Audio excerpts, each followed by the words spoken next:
Hello, friends. So, this is something that I'm going to share called Liberation from the Persecution Complex. And it's a pop up training, and it's based on an experience that I have been through this weekend. And the reason I'm sharing it is because it is the very medicine that I'm here to share with the world. And so, if you are in my paid containers, you will have already received this because I shared it in my You Are the Medicine call this morning. But I wanted to, after I got off the call, I was like, I was looking for this kind of medicine 4 years ago when I was in a position of not being able to fully express myself, not being able to share my message with my gifts with the world, being really inhibited in relationships. I was really a chameleon in relationships where I shape shifted in order to. It was a fawning response, nervous system response to keep me safe, my perception of safe in relationships, because I didn't feel like I could be my fully expressed self. And so I wanted to come in here and share with you. And I am recording the call so that I can share it out in my email and that I can share it on my other platform. But I'm just going to open the group just in case, not that one, anyone jumps in and wants to engage. So over the weekend, I experienced a situation where I had shared a truth, I had shared an opinion on social media, and someone that does engage with my content and has been a client previously had, within a few minutes after I shared my post, my story, she wrote a story which said that looked like a retort to what I had written, and it was really insulting. And now, one of my beautiful clients that's in my paid container said, when is the time that we respond, and when is the time that we just let that stuff go, because it wasn't to me directly. Like, do we just scroll past? Now, my answer was, in my life, I have just scrolled past. I have just let things go. I have just stayed silent, and I have just refrained from saying things in order to not ruffle any feathers, in order to not take up space, in order to keep myself with this perception of keeping myself safe. And I have come to a place in my journey where I recognize that this authority of voice and this taking up space and this just dissolving the playing small and dissolving the people pleasing and the fawn response comes with deep nervous system regulation and powerful conviction with what you're here, that the space that you're here to take up in this life. Now, my whole life, I have had people say to me to see parts of me that are my power and that are my potency and that are my gifts. And it has taken me so long to fully own them, to fully claim them, and to actually fully see them for myself. And I'm talking, I'm talking my whole life, and I'm 42. And the journey of deciding, of choosing to just keep things stable and not rock the boat and just be vanilla, so that you don't cause waves and that you don't have to have gritty conversations, you don't have to defend it, you don't have to be a stand for anything, and you just don't have to take any risks. And yes, there are people that choose that and that are satisfied with that path. For me, there was a consistent stirring within me. There was a stirring that I couldn't quiet. And the stirring was, there is more available, that the potential is there for you. And I can actually feel the energy moving up through my throat as I'm sharing. And I would do anything that said unleash your potential, and all of these things I was so drawn to, because that was the stirring within me.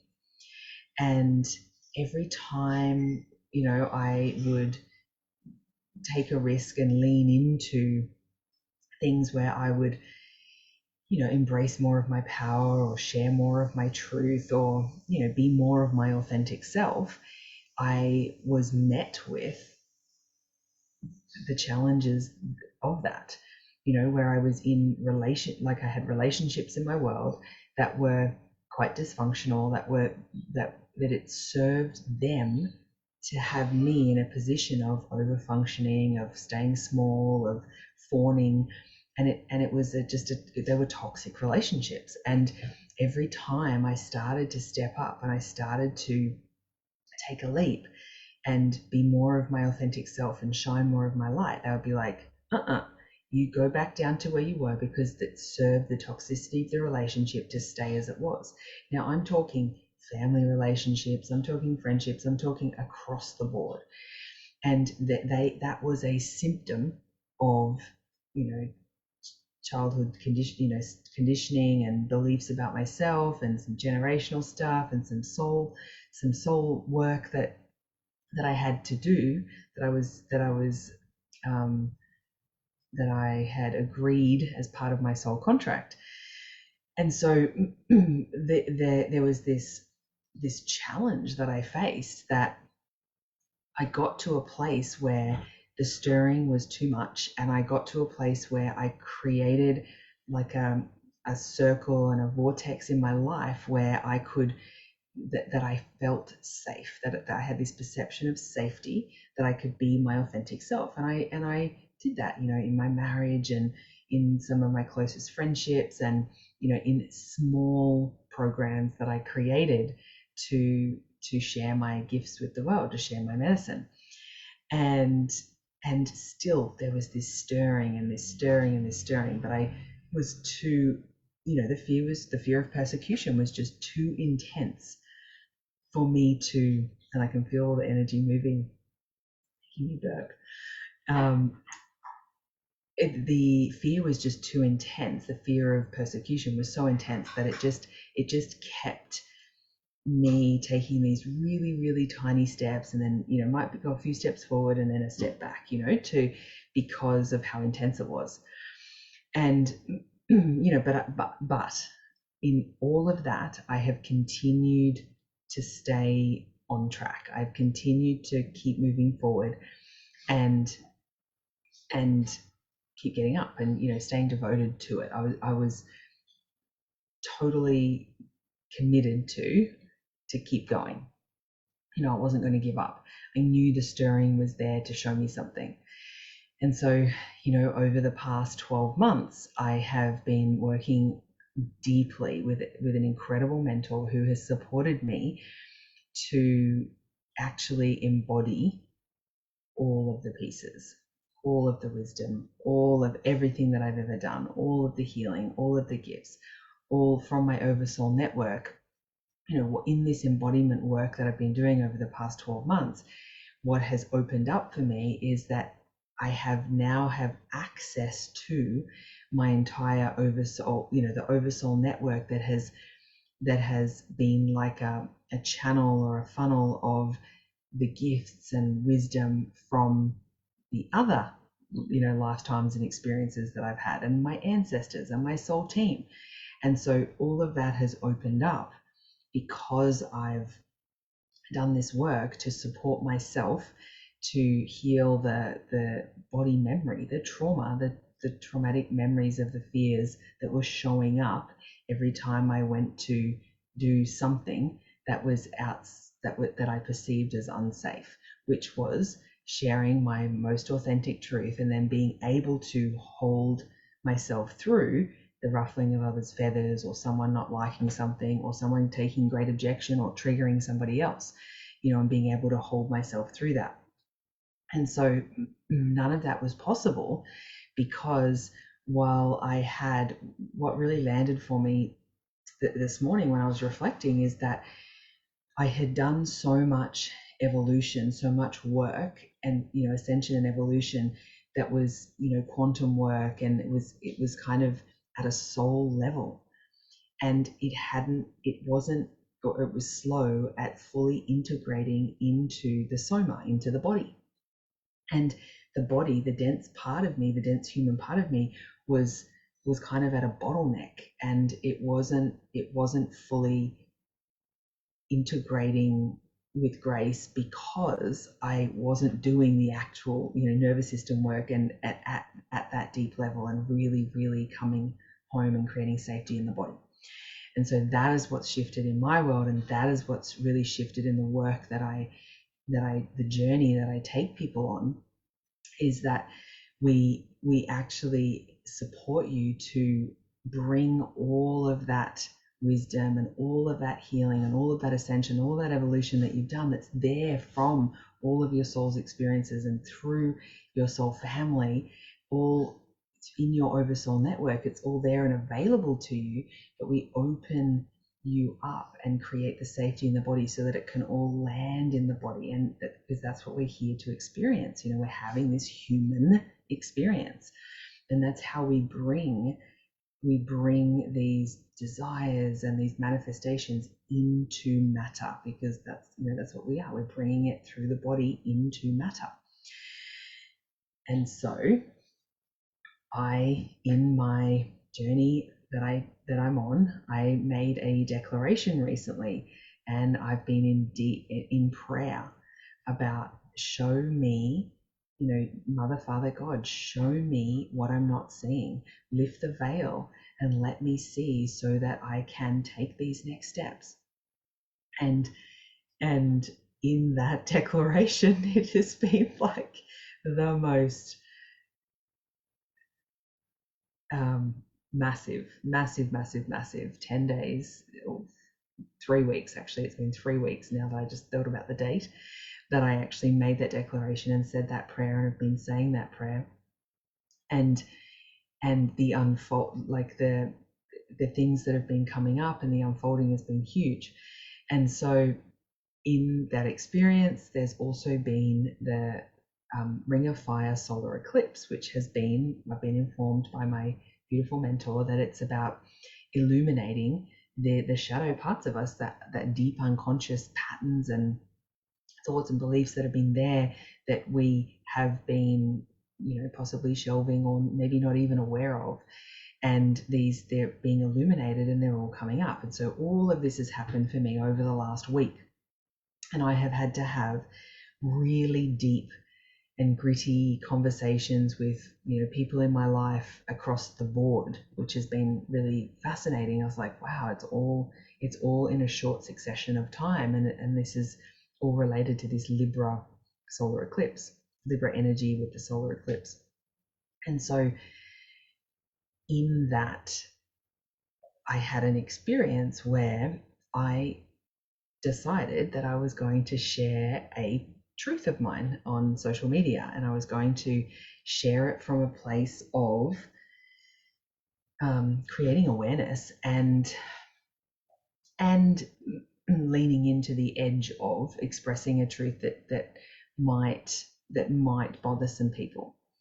And this is part of my own growth and my own stretch. And so I've been doing this more and more and more. So I shared on Friday, and very quickly someone took a person that engages with, who's an ex-client of mine, who engages with my content, and created a story on Instagram that seemed like a retort to what I had said. But it was insulting, and it was insulting, and it was quite aggressive.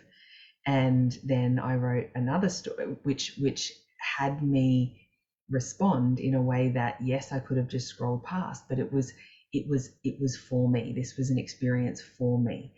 And this was the pattern that I have had in my life, is that when I share, I get bold enough to share a truth, and then I don't know how to hold myself in it. I didn't know how to hold myself in it, because when other people get upset about it, and so then I would shrink down, or then I would fawn and do things to smooth it over.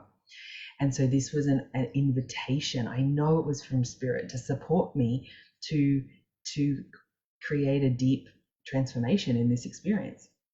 And so I wrote another thing and said, you can share, this is my view, that you can share a differing opinion, you can do it passionately, and you can do it without being insulting. And then, I shared another one, which was about, if we actually think about and feel into the power of our word, and we can do that by overlaying it with other conversations. So you're willing to swear at me and insult me on social media.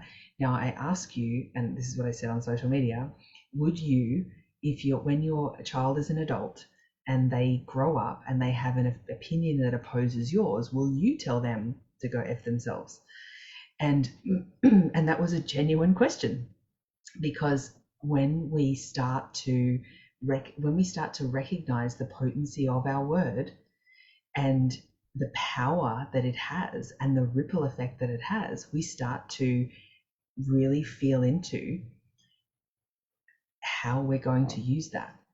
And the shift for me was going, would I say this to someone I loved? Would I, is this how I would speak to my grandparents? And that is how we shift. We create a shift and allow that our communication with this powerful instrument that we have to move from the energy, move from a heart-centered place, and that we express it in that way. And we can, yes, I get that we get triggered, and yes, we can say things that we regret, or that we could have said differently. And as we develop our emotional quotient, as we develop our emotional intelligence, we actually learn and can develop our skill set in this area. And so my intention was, sure, I recognize that, and I'm not an angel here, that I was probably poking the bear, and I was giving myself permission to do that, because it is, her opinions were very verbose and very one-sided and very very inflammatory, really. And so I was taking up space, and actually not even to her directly, but on social media, and then allowing myself to hold it when the retort came back. And then she got incredibly triggered, and I started getting personal messages and continued stories. But what ended up happening was she ended up, taking screen captures of even past posts and then putting them on her social media. Now she's an influencer in Brisbane. She has a very, very large following, and she was putting them on her social media and then publicly shaming me and criticizing words that I was using and calling me names and all that kind of thing on the posts. Now, the experience, I was quite shocked. I was quite shocked because initially the posts were maybe, passive aggressive and not initially naming, but then they went into aggressive, and the thing was, I was calling her out, and the consequence of that was, yes, she got triggered, but secondly, that then she directed her trauma and her projections onto me. And the nature of social media is it happens publicly, and that kind of amplifies everything, right? And so in that experience, I learned lots of things. And initially I was like, I wonder what I'm noticing is why I didn't block her immediately. Like, as soon as she started doing it, why didn't I block her immediately? I thought that we could get into a passionate debate, because I love a passionate debate. I actually really enjoy having debates with people that are quite opposing to me, as long as they have enough emotional intelligence to be able to hold the space and not be insulting. And so where we can just go, yeah, no, I just don't see it like that. And we can get, there can be some fire in it, but not insulting. And so I was hoping that it could go down that path, but obviously it didn't. And the other medicine in the whole process for me was that everything that I've been devoted to, everything that I've put into practice, everything that I've been teaching and embodying so diligently over the past 4 years, all got to come, full circle, and I got to sit with the nervous system response. I got to sit with recognizing my smaller self and the ego part of me that wanted to be right and wanted to defend, and at one point was like, I could say something really destructive here. And having the emotional maturity to hold myself through that, and all my shadows, and allow those pieces to move, to be held through. Now, one thing I really noticed was that this was actually, so part of the solar eclipse is all these pieces coming up to the surface, these deep subconscious patterns that we're not necessarily aware of, or maybe but not paying attention to. And so what I really noticed was, recognize is that this was actually my deepest fear. So my deepest fear has been the persecution complex. And these are very real things based on, the burning times of the witches, in the 12th and 13th century, and all of the experiences that our generations have had, and that we may have had in this lifetime from speaking our truth. And so that fear of persecution, but then public humiliation based on an opinion, like on a version of the truth, that she wasn't even remotely informed on the other side. Like there was no balanced debate, there was no consideration of both sides. And we know that a powerful debate comes when there's deliberation and a space for both sides of the argument. And so none of that was present, and it was just a trauma response.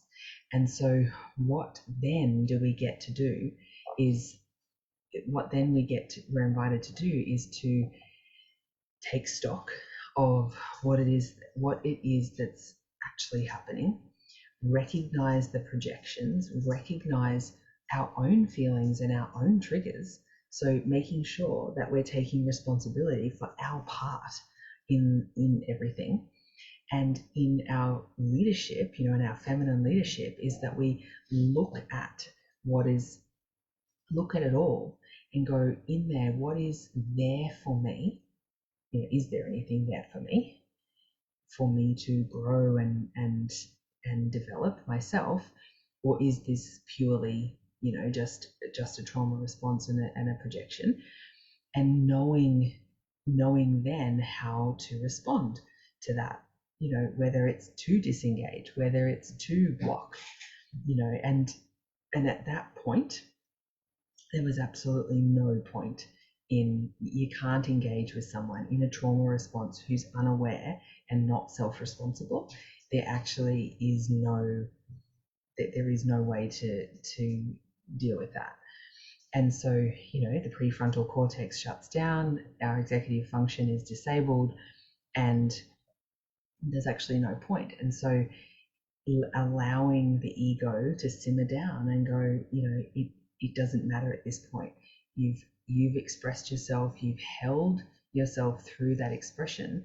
And even though there are lots of people that don't like it, however, other people choose to that's see that it's just someone else's opinion or someone else's truth, and they can just move on with their life. But there are others that seem unable to do that, and it provides an opportunity for them to be triggered for their growth and for them to see themselves. But unfortunately, not everybody has that awareness of themselves. And so here we get to see ourselves the in the work and in everything that we've been putting into practice and everything we've been embodying, and seeing how it all plays out, and seeing how if there's anything still there for you. And one of the things that I noticed for me was, I probably could have blocked earlier, but I have a very large tolerance for dysregulated behavior because of my life's experiences. And so I kind of give lots of chances, and maybe I don't need to do that anymore. Maybe the first one is the red flag, and I get to just disengage at that point, and I get to honor my life force, and I don't have to expend any energy in that place. But I know in this situation, it was for me to really anchor this piece, this authority of voice, and this next piece in the unfolding of my journey and my medicine and the way I lead other women through this work. So and how it ended is that she's blocked. So that's the end of the story. So let me know under the video, or reply to this email, because I'm going to send it out an email as well. Let me know what resonates and what landed for you. What did you take away from this experience, and what are you choosing for yourself going forward? So sending you all love. Have a beautiful day wherever you are in the world, and I'll speak with you soon.